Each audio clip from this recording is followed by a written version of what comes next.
Сегодня прошло, я считаю, для нашего университета очень большое знаковое событие, потому что хотя тотальный диктант проводится в УВИ уже третий год, к сожалению, в все предыдущие годы наш университет не принимал участие в этом.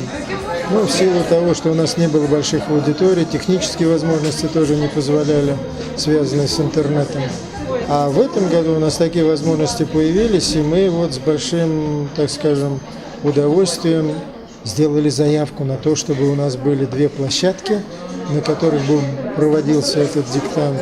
Нам пошли навстречу, с радостью откликнулись, и вот мы в этом году впервые провели тотальный диктант. Честно говоря, были серьезные опасения, потому что мы не знали, сколько будет человек, будет ли достаточно двух аудиторий, или наоборот, они окажутся пустыми. Но вот наши опасения, к счастью, не оправдались, и, как видите, у нас две аудитории большие, обе были заполнены до отказа, то есть в общей сложности писало где-то так порядка 220 человек. Пришла почему-то проверить свои знания.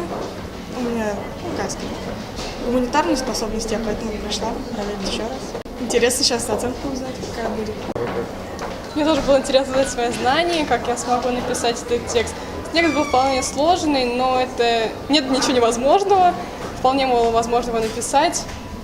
Ну и хочется узнать оценку, скорее всего, поскорее ждем, когда все это опубликуется.